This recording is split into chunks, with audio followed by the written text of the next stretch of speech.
Meu nome é Xavier e tenho 58 anos. Meu relato aconteceu há vários anos, quando eu era adolescente. Sempre fui do interior quando era mais jovem, vivia em uma fazenda, mas quando conheci minha atual esposa, mudei-me com ela. No começo, trabalhava com meu sogro, que era pedreiro, mas honestamente era algo complicado. Vamos dizer que ambos tínhamos temperamentos diferentes e, de certa forma, entrávamos em conflito quando estávamos juntos. Além disso, já morávamos na mesma casa e tínhamos que conviver o dia todo.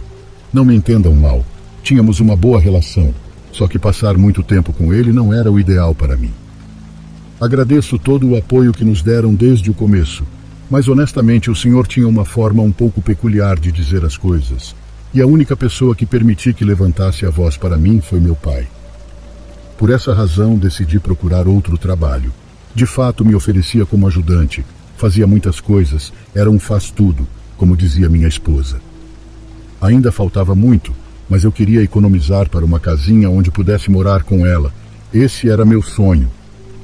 Já havia falado com meus pais, eles me ajudariam com o terreno, mas ainda faltavam os materiais e a mão de obra. Pouco a pouco fui conhecendo várias pessoas próximas. Pode-se dizer que tinha uma boa reputação. As pessoas me recomendavam, sempre tinha trabalho. Desta vez quero me concentrar em um específico, quando estive limpando um terreno nos arredores, perto de onde morava. Não direi o nome verdadeiro do dono por questões óbvias, mas vamos chamá-lo de Henrique.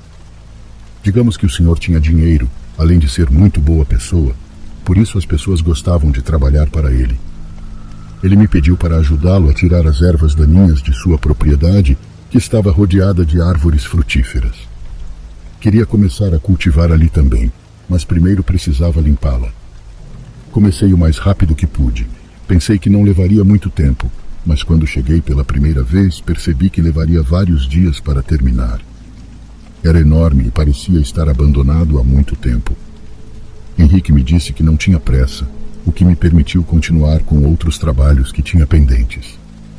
De manhã me dedicava a outras coisas, e à tarde e à noite ia para seu terreno. O lugar tinha várias árvores, espalhadas por toda a propriedade. Tentei arrancar todas as plantas secas que pude, o que me deixou muito cansado. Já havia trabalhado duro de manhã. Minha primeira jornada havia terminado, e a única coisa que eu queria era deitar na cama e dormir. Arrumei minhas ferramentas e me dirigi à saída da propriedade. Já não havia luz do dia. Iluminava meu caminho com uma pequena lanterna que minha esposa me deu. Estava prestes a fechar a porteira quando ouvi um som como se fossem correntes batendo. Levantei o olhar, novamente ouvi o som à distância, desta vez muito mais claro, como se fossem arrastadas. Olhei ao redor, tentei iluminar com minha lanterna, mas era muito fraca. Só havia árvores ao longe. Pensei que podia ser algum animal, então deixei passar e comecei meu caminho de volta. Minha casa ficava a uns 40 minutos a pé, e quase metade do trajeto era cercado por mato e árvores, o que não ajudava, me deixava muito nervoso. Sentia um arrepio na nuca que me causava certo incômodo. A noite estava fresca, com a lanterna na mão iluminava a rota à minha frente. Tentei não olhar para os lados, as sombras desenhavam formatos que me inquietavam. No segundo dia, disse a mim mesmo que não ficaria até tão tarde. A luz do sol estava acabando mais uma vez. Estava terminando de amontoar tudo o que havia capinado, quando um som chamou minha atenção. Novamente parecia que correntes eram arrastadas ao longe. Procurei ao redor tentando identificar de onde vinha o som. Entre as árvores pude distinguir um movimento. Era como se alguém caminhasse ao fundo, a vários metros de distância. Parecia ser uma pessoa, mas não conseguia ver bem. Percebi que usava um chapéu de palha. Talvez fosse um homem. Algo que chamou minha atenção foi que, enquanto ele se movia, o som das correntes ficava mais perceptível, como se fosse ele quem as arrastava. Levantei a voz para chamá-lo e ver se obtinha alguma resposta. Mas aquele homem apenas continuou andando, sumindo entre as árvores. Achei que podia ser o proprietário das terras ao lado que talvez tivesse ido ver alguma coisa, ou talvez estivesse procurando algum animal que se perdeu. O fato de não responder ao meu cumprimento me estranhou. Era uma vila pequena e todos faziam isso. Não dei mais importância ao assunto e voltei para casa. No terceiro dia naquele lugar, percebi que algo não estava certo. O ambiente estava diferente, descreveria como mais pesado e até frio. O dia estava nublado, havia muito menos luz do que o habitual. As nuvens no céu eram escuras, não faltava muito para começar a chover. Pensei que o melhor era ir embora cedo. Peguei minha bolsa e caminhei de volta para casa. Não haviam passado nem 2 minutos desde que deixei o lugar, quando ouvi novamente o som das correntes, desta vez muito mais sutil vindo atrás de mim. Virei o rosto para ver o que causava o som. Lá estava um homem, caminhando a vários metros de distância, com um chapéu de palha e uma camisa de botões um pouco rasgada. Não me detive, continuei caminhando. O som das correntes me deixava nervoso. Não entendia por que o homem não as levantava. Novamente olhei para ele, desta vez parecia muito mais perto que antes. Tentei ver seu rosto, mas seu chapéu não me permitia. As correntes estavam penduradas em suas mãos. Não sabia se ele as segurava ou se as usava. Eram grossas e pareciam pesadas. Perguntei se precisava de ajuda, mas o homem não respondeu. Simplesmente diminuiu o passo, até parar completamente. Fiquei olhando para ele por alguns instantes. Nenhum de nós disse nada. Ao ver que ele não se movia, continuei meu caminho. O homem ficou para trás, olhando em minha direção enquanto eu me perdia na trilha. Naquela noite, durante o jantar, contei à minha esposa o que havia acontecido. Ela pensava o mesmo que eu, que podia ser algum homem da região, mas por alguma razão, isso não me convencia. Minha mulher disse para eu não me preocupar. Ainda assim, naquela noite, deitei-me pensando nisso. Já não faltava muito para terminar de limpar, eram meus últimos dias. Eu estava roçando o mato mais alto. Sentia-me inquieto. Por alguma razão, esperava ouvir aquelas correntes. Queria ver novamente aquele homem, tinha muitas perguntas. Fiquei olhando ao redor durante toda a tarde, mas não houve sinais dele. Um pouco desanimado com a vida, preparei-me para ir embora. Quando estava prestes a me virar, o vi. Estava a poucos metros de mim, perto de uma das árvores. Meu corpo ficou completamente tenso. Desejei boa tarde a ele. O homem pareceu responder algo, mas não consegui entender o que dizia. Aproximei-me um pouco, pude ver os elos em seus braços. Perguntei se precisava de algo. Ele falava entre dentes, e eu não conseguia entender. Olhei para seu rosto, mesmo entre as sombras. Notei seus olhos caídos, apagados. Sua pele era parda e tinha algumas manchas levemente roxas. Seu chapéu estava rasgado, assim como a calça e a camisa que usava. Estavam grandes para ele. Seu rosto não me era familiar. Não achava que o tinha visto antes. As correntes que arrastava pareciam pesadas. Suas mãos tinham algumas linhas pretas desenhadas nelas. "Por que você não as tira?" perguntei, enquanto apontava para seus braços, mas o homem apenas me olhava. Havia algo em seus olhos que me fazia se sentir estranho. Pensei que talvez ele não falasse, já que os sons que ele fazia parecia de alguém mudo. Aproximei-me e peguei um elo em minhas mãos. A corrente simplesmente caiu no chão, nem parecia estar amarrada. Afastei-me. O homem continuava me olhando. Fiz o mesmo com a outra corrente. Esta apenas deslizou de seu pulso e caiu no chão. Suas mãos estavam feridas, suas unhas cheias de terra. Foi quando o toquei que confirmei o que suspeitava. Ele não era uma pessoa, era uma alma penada. Eu soube desde a última vez que o vi, quando ele ficou parado no meio da estrada, sem conseguir avançar. Era como se de certa forma estivesse preso naquele lugar. Não mentirei. Senti um calafrio que percorreu todo o meu corpo. Não entendia o que o retinha ali, mas agora ele estava livre. As correntes tinham caído no chão. Ele me olhou por alguns segundos, virou-se e simplesmente continuou andando, afastando-se lentamente enquanto desaparecia entre as árvores. Nunca soube quem era, nem quanto tempo ficou preso ali, mas esperava de todo o coração que pudesse encontrar o caminho para a luz.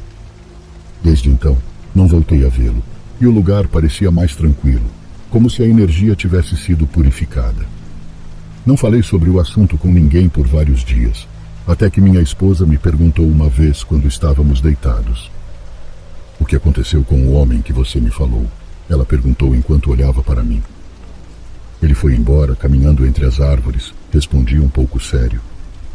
Expliquei tudo o que achava que tinha acontecido naquela noite. Já velho, continuo me lembrando daquele homem. A forma como me olhava, cansado, com os olhos caídos e suas mãos arrastando aquelas pesadas correntes.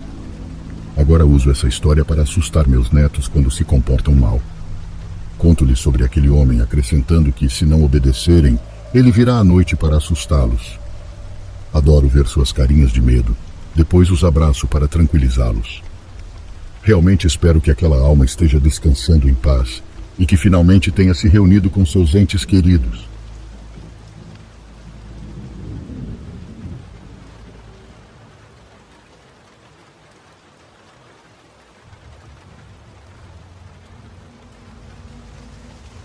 Sempre gostei de histórias de terror desde muito pequena.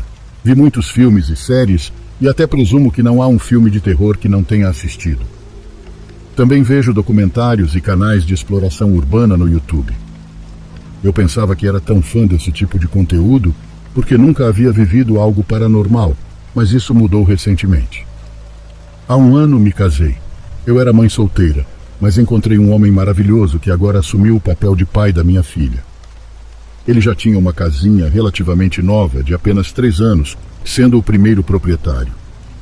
Aqui nesta casa foi a primeira vez que experimentei paralisia do sono. Acredito que a diferença é que na minha casa anterior, onde eu morava com minha mãe, também vivia minha avó de 80 anos. Durante toda a vida, ela nos inculcou a religião cristã e sempre viveu conosco porque minha mãe também era mãe solteira. Minha avó me dizia que ver e ouvir tantas coisas de terror atraía o mal, que poderia me provocar uma experiência desagradável, mas eu respondia que não aconteceria nada, que nunca havia me assustado de verdade. Minha avó dizia que estávamos protegidas dessas presenças naquela casa, porque ela orava o tempo todo, principalmente após uma experiência que minha mãe teve e que vou contar mais tarde. Ela advertia que essa proteção não me acompanharia até a nova casa. E ela tinha razão, porque aqui não há rezas, não há orações.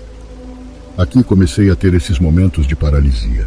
Na primeira vez lembro que meu esposo já tinha ido trabalhar, já estava amanhecendo. Abri os olhos e ouvi alguém caminhando forte em direção ao meu quarto. Ouvi os passos claramente, como quando alguém usa sandálias e arrasta muito os pés no chão. Comecei a rezar em minha mente, porque as palavras não saíam. Então, ouvi a porta do meu quarto e senti como se alguém se deitasse sobre mim. Não conseguia me mover. Por mais que tentasse, parecia que estava despertando de um sonho, embora tudo parecesse absolutamente real.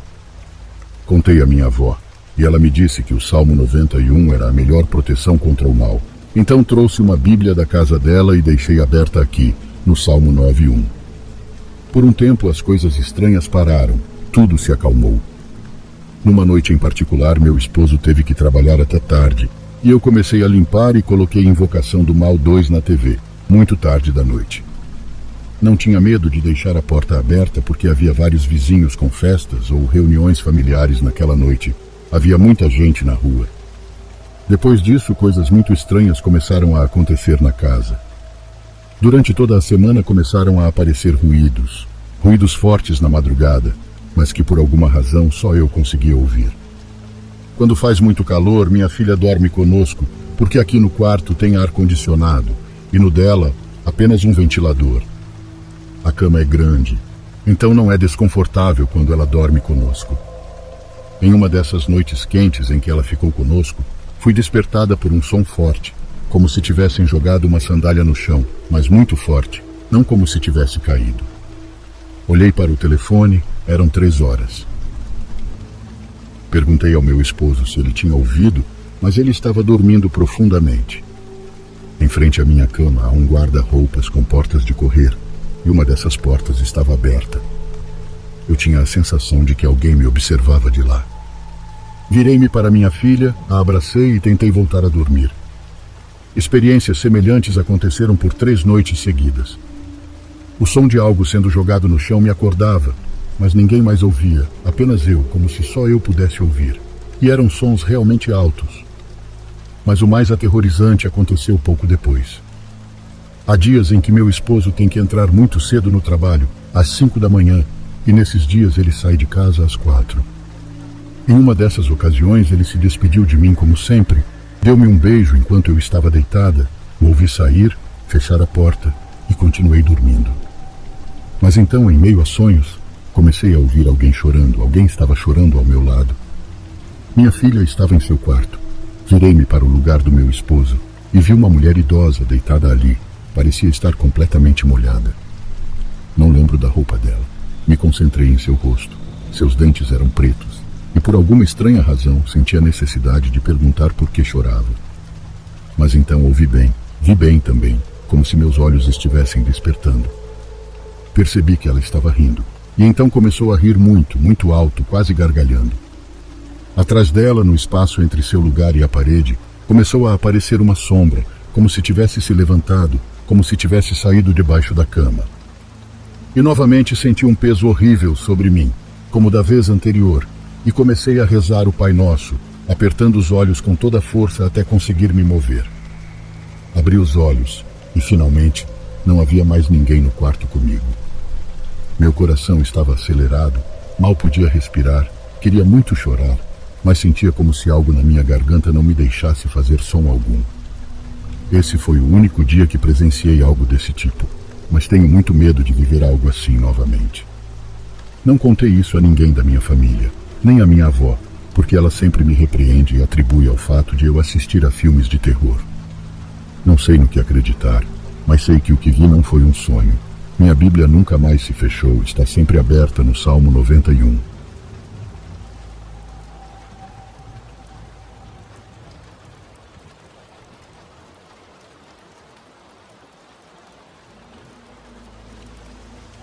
Desde criança sempre fui fascinado por histórias de fantasmas, mas essa paixão se intensificou particularmente desde que comecei a trabalhar neste hotel, em Kyoto. Aqui conheci muitas histórias de encontros com o que só posso chamar de espíritos, almas penadas. Desde criança, sempre fui fascinado por histórias de fantasmas, mas essa paixão se intensificou particularmente desde que comecei a trabalhar neste hotel, em Kyoto. Aqui conheci muitas histórias de encontros com o que só posso chamar de espíritos, almas penadas. De todas as que ouvi, esta é uma das que mais me impressionou, e também a mais recente. Era uma noite tranquila no hotel, um estabelecimento modesto, mas acolhedor, no coração de Kyoto. Eu trabalhava na recepção, assegurando-me de que os hóspedes desfrutassem de sua estadia. A maioria das noites eram bastante rotineiras, muito tranquilas, até entediantes, mas naquela noite, quando a chuva não havia cessado de cair durante horas, algo estava prestes a mudar. Pouco antes da meia-noite, o silêncio no saguão foi interrompido pela entrada abrupta de um jovem. Seu rosto pálido e seus olhos arregalados indicavam que ele havia passado por algo. O reconheci imediatamente. Era um turista da Coreia do Sul, o Sr. Park, que havia se registrado mais cedo naquele dia. "Ajude-me, por favor, ajude-me", ele me disse. O conduzi até uma cadeira e ofereci-lhe um copo de água. "Calma, senhor. O que aconteceu? Está bem?" Perguntei, tentando soar o mais tranquilizador possível. Achei que realmente era necessário, pois parecia que o senhor estava prestes a desmaiar. Além disso, estava muito curioso. Aqui assaltos são muito raros, então sabia que essa não seria a razão. Depois de alguns goles de água, o Sr. Park começou a relatar sua experiência. Ele havia decidido dar um passeio pelo Parque Maruyama, famoso por suas cerejeiras e sua atmosfera serena, mesmo à noite, mesmo com aquela chuva incessante. Enquanto caminhava pelos caminhos iluminados por lanternas de papel, sentiu uma presença estranha, como se alguém o estivesse observando. Virou a cabeça rapidamente, surpreendido por sentir isso, mas não viu ninguém. "Pensei que estava apenas paranoico", me disse, tentando sorrir, mas sua expressão permaneceu a mesma expressão de medo. "E então eu a vi", afirmou ter visto uma mulher de pé sob uma cerejeira. Ela estava vestida com um kimono branco, seu cabelo negro caía sobre o rosto. O que mais o perturbou foi sua imobilidade. Parecia uma estátua, completamente quieta. Ao se aproximar, curioso, pude ver que a mulher tinha os olhos fechados, como se estivesse dormindo de pé. Tentei me aproximar para ver se ela precisava de ajuda, mas então ela abriu os olhos. Ele disse, depois ficou em silêncio por um momento. Seus olhos eram completamente negros, vazios, não havia nada lá onde deveriam estar. O senhor recuou horrorizado, mas seus pés pareciam colados ao chão. A mulher levantou lentamente um braço e apontou para ele. Parecia acusá-lo de algo. A sensação de frio o envolveu, e um cheiro de água parada e flores podres encheu o ar ao redor. Não pude me mover. Sentia que algo me segurava, algo invisível, disse, olhando para o chão. Foi então que ela começou a avançar em minha direção, deslizando sem mover os pés. De repente foi como se um feitiço tivesse se quebrado, e o Sr. Park conseguiu fugir, correndo sem olhar para trás até chegar ao hotel. Eu apenas o ouvi em silêncio, sentindo um calafrio percorrer meu corpo, apesar de estar bastante acostumado a ouvir histórias de encontros como aquele. Conhecia muito bem essa descrição. Tratava-se de um yurei, os espíritos inquietos dos mortos que vagam por este mundo. Sr. Park, eu disse em um tom suave, mas sério, o que você viu esta noite foi um yurei. Ele me olhou sem entender, então continuei explicando. Veja, os yureis são os fantasmas de pessoas que morreram de maneira violenta ou com assuntos pendentes. Em Kyoto, especialmente em lugares históricos como o Parque Maruyama, essas aparições não são incomuns. A mulher que viu provavelmente morreu em circunstâncias trágicas naquele lugar ou em seus arredores, e seu espírito não encontrou descanso. Expliquei que os yureis frequentemente buscam os vivos para tentar resolver seus problemas ou vingar suas mortes. No caso do Sr. Park, acredito que sua presença acidental pode ter despertado aquele espírito que tentava se comunicar ou simplesmente expressava sua dor eterna. É importante que não volte a esse lugar sozinho, especialmente à noite, aconselhei. E, se possível, ofereça, de acordo com suas crenças, uma oração por aquela alma que encontrou, para que ela possa encontrar a paz. O Sr. Park balançou a cabeça lentamente, ainda tentando assimilar o que acabara de viver. O acompanhei até seu quarto, assegurando-lhe que estaria seguro no hotel. Naquela noite, enquanto voltava ao meu posto na recepção, não pude evitar olhar pelas janelas em direção ao Parque Maruyama. No escuro, as cerejeiras emitiam algumas sombras bizarras e me perguntei quantos outros espíritos vagavam por aquela antiga cidade, buscando consolo ou vingança. Desde então, toda vez que um hóspede me conta uma história semelhante, ofereço-lhes o mesmo aviso e oração, esperando que algum dia esses yureis finalmente encontrem a paz. As histórias de fantasmas mudam de cultura para cultura, especialmente em culturas tão distantes como a que vivo agora. Mas será que no fundo não tememos as mesmas coisas?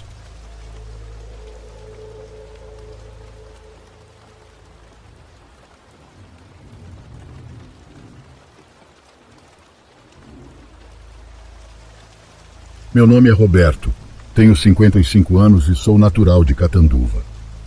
Minha história se passa algum tempo atrás. Tenho algumas casinhas de aluguel no mesmo terreno. Todos os tipos de pessoas já se hospedou nelas. Em grande parte tive bons inquilinos, mas alguns um pouco problemáticos, e estes normalmente não ficam muito. Eu acredito muito nas energias das pessoas e tento cuidar de quem entra nas minhas propriedades de aluguel, já que eu também moro em uma delas.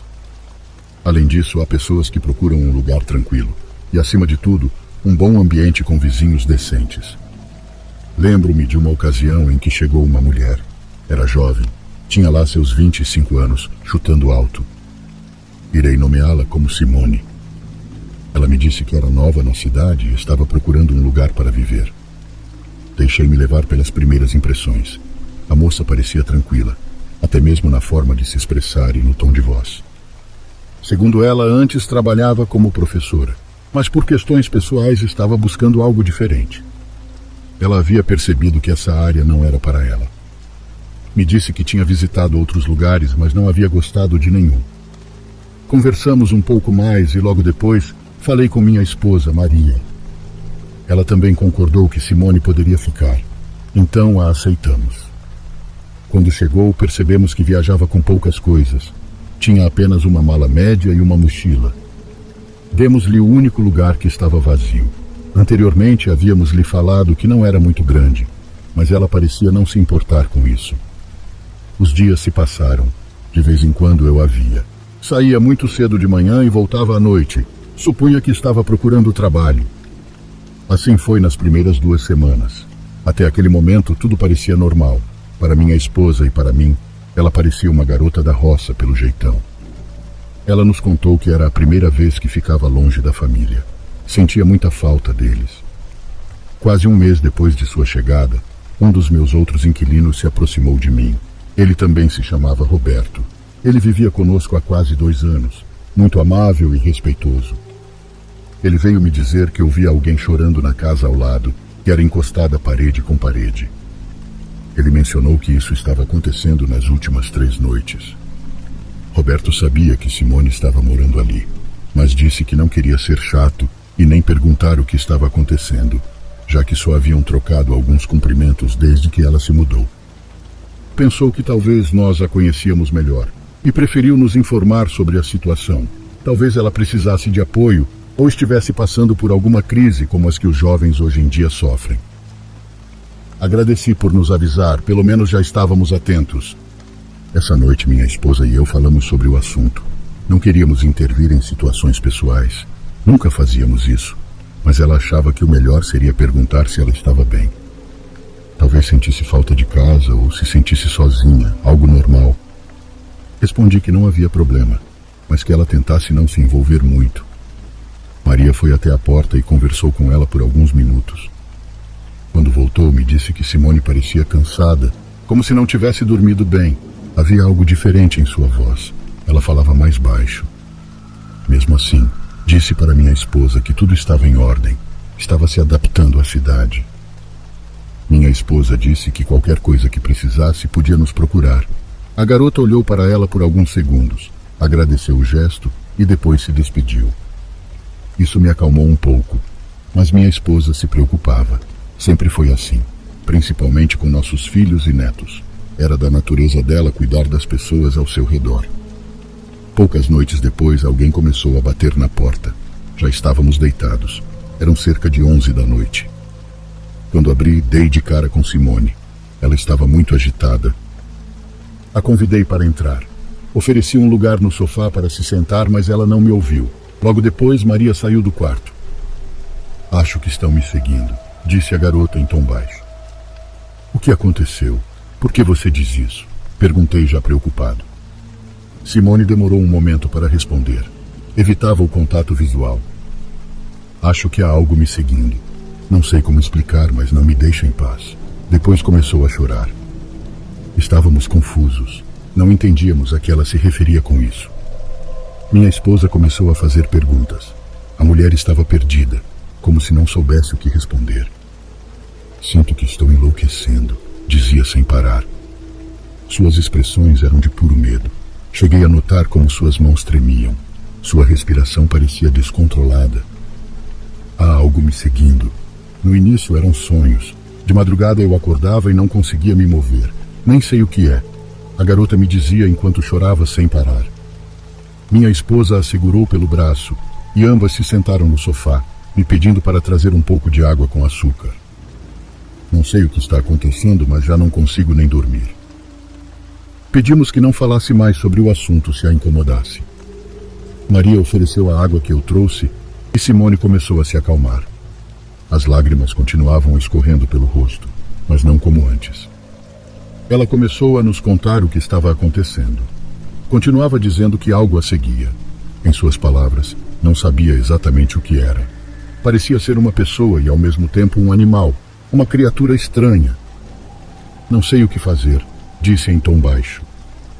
O que ela nos contava parecia muito estranho. Era a primeira vez que ouvia algo assim. Não queria duvidar de sua palavra, mas era difícil de acreditar. Olhando mais de perto, a aparência da garota parecia diferente. Ela parecia muito mais velha que da última vez. Simone nos disse coisas que eu não conseguia entender. Até certo ponto sentia um receio de estar perto dela. Não me interpretem mal, mas coloquem-se no meu lugar. A garota chegou uma noite à porta da minha casa chorando. Eu não sabia o que pensar, não sabia o que fazer, nem como ajudá-la. Essa noite minha esposa ofereceu que ela dormisse na sala. Eu não sabia se era uma boa ideia, mas ela insistiu e Simone não aceitou. Um pouco mais calma, disse que voltaria para sua casa. Pediu desculpas por nos incomodar. Logo depois ela foi embora.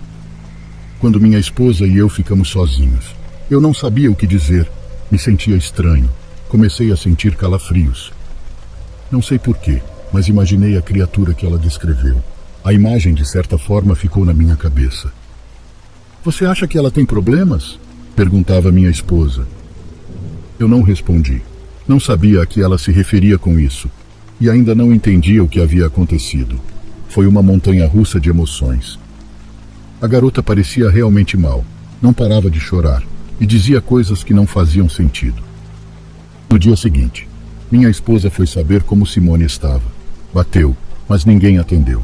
Voltou naquela tarde. Mais uma vez também não atendeu. Pensamos que talvez ela ainda não havia chegado do trabalho, ou tinha saído para se distrair, mas deixamos de vê-la. Passavam-se os dias e não havia sinal de Simone em lugar nenhum. Minha esposa achava que talvez ela tivesse ido visitar a família. Era o mais lógico. Uma semana se passou e ainda não sabíamos dela. Após 10 dias de ausência, decidimos entrar. A primeira coisa que chamou nossa atenção é que tudo parecia estar em seu lugar. Até mesmo seus pertences pessoais, a mala, suas roupas, tudo. Minha esposa começou a se preocupar. Não era normal. Rapidamente intuímos que algo havia acontecido. Procuramos entre seus pertences pessoais. Não encontramos nada que nos indicasse de onde era ou onde estava. Tentamos investigar.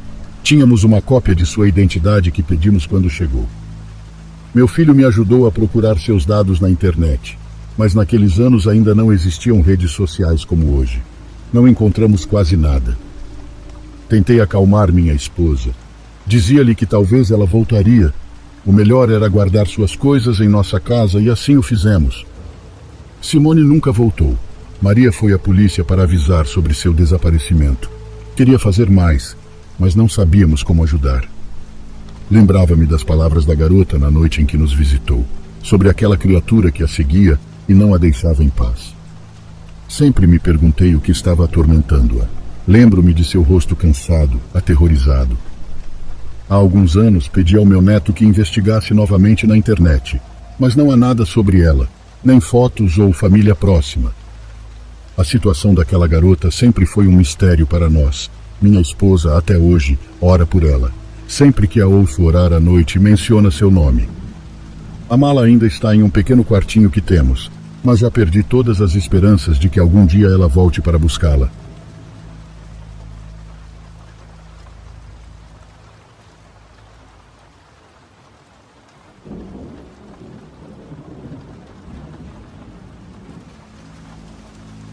Me chamo Lucinda. Sou colombiana, mas vivi toda a minha vida no México.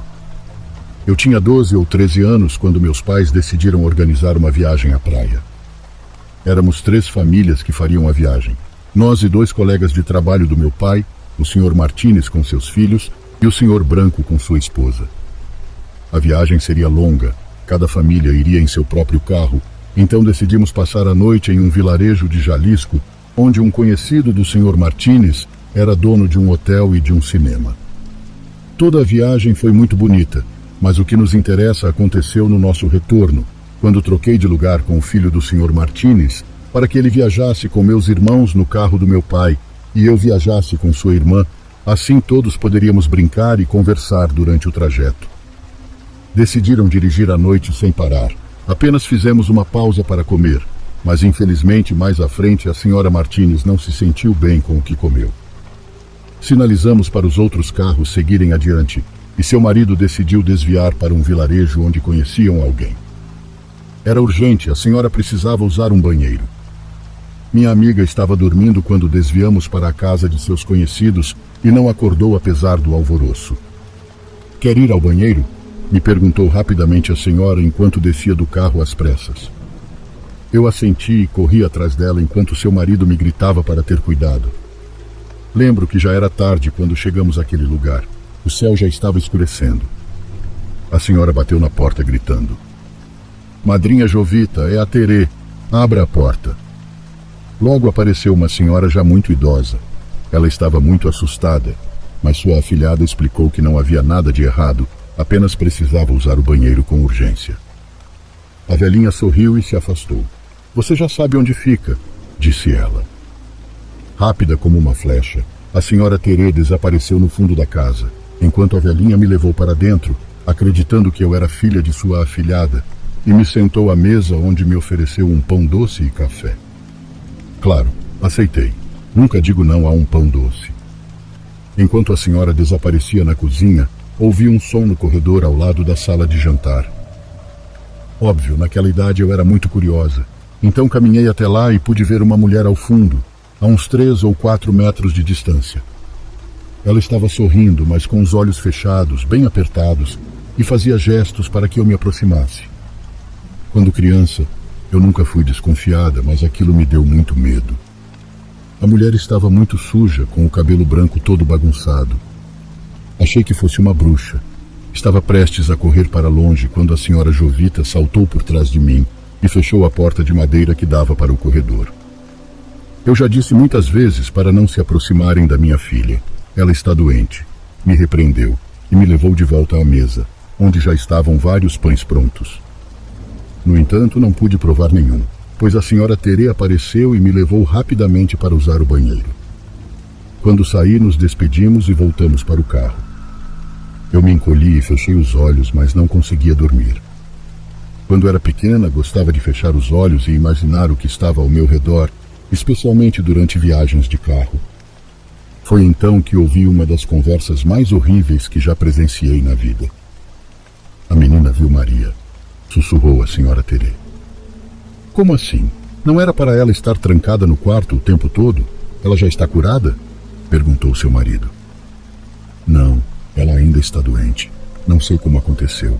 Quando saí do banheiro e fui procurá-las, vi minha madrinha fechando a porta do corredor e Lucinda estava lá, parada, e Maria no fundo, fora do quarto. Minha madrinha disse que às vezes ela sai para procurá-la quando demora a voltar, mas não abre os olhos e não se afasta muito. Faz anos que não as via. Me dói ver o quanto estão envelhecidas. Mas Maria tem a sua idade, não é? Perguntou o senhor. Sim, mas desde que aquilo aconteceu, seu cabelo ficou branco. Alguma vez souberam bem o que aconteceu com ela? Não, até hoje ninguém sabe. A senhora Terê começou a relembrar como Maria adoeceu. Ela era uma jovem muito inteligente que anos atrás decidiu estudar na capital. Não me lembro em qual curso, mas disseram que era uma excelente aluna, com a melhor média da turma, séria e muito responsável. Ela morava em uma casa para moças. Não tinha amigos e reclamava que seus colegas zombavam dela por ser tão estudiosa e tímida. Então, quando finalmente a convidaram para uma festa, não hesitou em ir, escapando de sua residência. Foi na festa que algo aconteceu. O padrinho da senhora Terê investigou depois, perguntando aos colegas, professores e à responsável. Assim souberam um pouco do que aconteceu. Era a festa de formatura de uma turma mais velha. O normal, jovens ouvindo música, dançando, bebendo.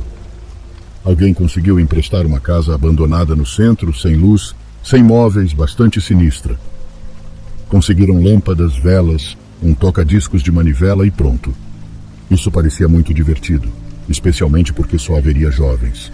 Nenhum professor ou pai de família estaria presente. Já tarde da noite, alguém apareceu com uma tábua Ouija e, por conta do álcool, todos decidiram jogar. Dizem que Maria não estava se divertindo. Ela não bebia e ficou aterrorizada ao ver aquilo.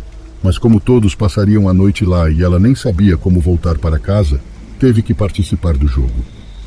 Alguns disseram que o rapaz da Ouija a movia para assustar as pessoas, outros que era real. Mas todos concordam que durante o jogo ouviram gemidos e batidas no andar de cima, onde supostamente não havia ninguém, pois a escada estava em tão mau estado que não podia ser usada. Houve um tumulto. Vários jovens correram assustados e saíram da casa. Outros se trancaram em um quarto. Maria estava com eles. O padrinho encontrou algumas meninas que estavam naquele quarto com Maria. Elas disseram que ela estava rezando e chorando com os olhos fechados. Depois pareceu adormecer em um canto. Quando os gemidos aumentaram, todos decidiram sair, então foram acordá-la, mas ela não respondeu. A deixaram lá, em um quarto escuro. Juram que ela estava sozinha, que ninguém mais estava na casa. Na manhã seguinte, o dono do toca-discos foi buscá-lo e encontrou Maria junto à porta de entrada, com o cabelo cortado, o rosto arranhado, as mãos ensanguentadas. Ela tinha arrancado as unhas arranhando a porta mas esta estava aberta, não tinha trancas. Imediatamente chamaram uma ambulância e ela foi atendida. Quando Maria acordou, começou a gritar, histérica. Cobria os olhos, chorava e pedia que os afastassem, que a ajudassem, que não a deixassem ser levada. No hospital mantinham-na sedada, porque ao abrir os olhos ela ficava muito agitada. O padrinho a tirou de lá à força com uma arma, porque queriam interná-la no manicômio. Diziam que estava louca. E talvez estivesse, mas seus pais não queriam que a internassem. Maria parou de abrir os olhos e de falar. Com o tempo conseguiu falar um pouco com a mãe para pedir que tirasse todos os espelhos da casa e depois os vidros. Acabaram tirando de seu quarto tudo o que refletisse algo. Plástico, madeira, piso, metal. Até para beber água ou qualquer líquido, ela tinha que estar sempre de olhos fechados. Ver os olhos de outra pessoa também a fazia entrar em crise, então simplesmente parou de fazê-lo. O que ela via ou o que vê nos reflexos? Por que isso? Por que a aterroriza tanto? Não entendo até hoje, perguntou o Sr. Martínez à sua esposa. Ninguém entende. Só podemos imaginar o que ela vê. Minha madrinha acha que pode haver demônios. Meu padrinho, que Deus o tenha, acreditava que alguém abusou dela e que tudo era um trauma pelo que sofreu, disse a Sra. Terê. Eu ouvia aterrorizada, imaginando que coisas horríveis aquela mulher poderia ver nos espelhos. Comecei a chorar e os Srs. Martínez ficaram em silêncio. Teve um pesadelo? Perguntou a Sra. Terê. Sim, menti para que não soubessem que ouvi tudo. Desde aquele momento comecei a sentir medo dos espelhos, de qualquer reflexo que via, mesmo pelo canto do olho, e comecei a cobrir com uma colcha o enorme espelho que havia em frente à minha cama. Assim passei muitos anos. Hoje ainda tenho medo de ver reflexos no escuro, mas também sinto uma enorme tristeza ao pensar naquela mulher que viveu um trauma tão grande que a condenou a viver trancada em si mesma. O que será dela? Ela tinha quase a mesma idade da minha mãe, e isso é que mais me deixou triste.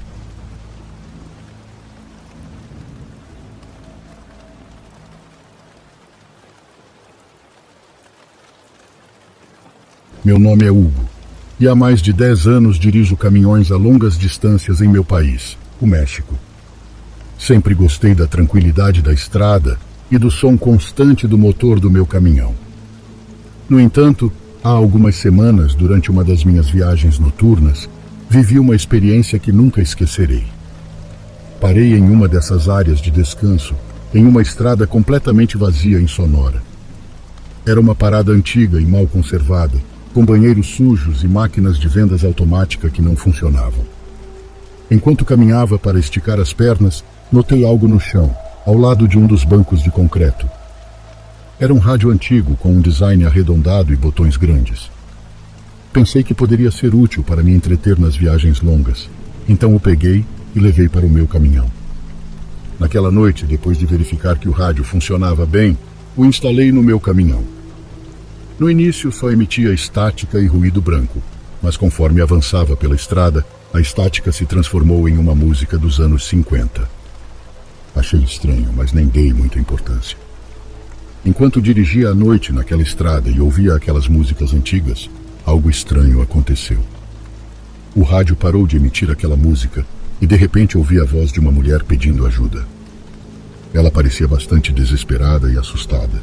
Dizia ter sofrido um acidente no quilômetro 9 daquela estrada pela qual eu estava dirigindo e pedia ajuda desesperadamente.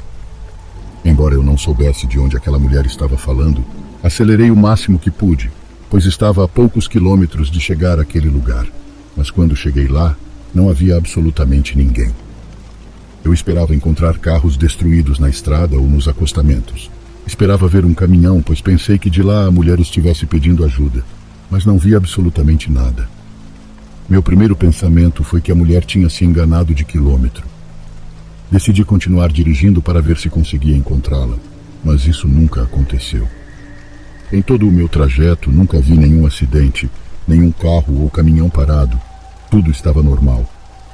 Cabe mencionar que quando passei pelo quilômetro onde supostamente estava aquela mulher, sua voz parou de ser ouvida no rádio e as músicas antigas voltaram a tocar. Nunca soube o que aconteceu. Um dia se passou e eu voltei para a estrada. Liguei o rádio novamente e, por mais que tentasse mexer, só ouvia músicas daqueles tempos antigos. Não havia outras estações nem locutores, apenas a música sem parar. A noite caiu novamente no meio da estrada, e de repente a música parou de tocar. Desta vez, era a voz de um homem que começou a ser ouvida pelo rádio, mas ele não pedia ajuda. Ele apenas pedia que quem o ouvisse dissesse à sua esposa Rosa e à sua filha Carla que as amava. Dizia que estava perdido em algum lugar escuro e vazio e sentia que nunca mais voltaria. Depois disso, a música antiga começou a tocar novamente, como se nada tivesse acontecido. Eu estava bastante assustado nesse ponto. Não tinha ideia do que estava acontecendo, mas então me ocorreu olhar para o lado e vi uma cruz muito grande.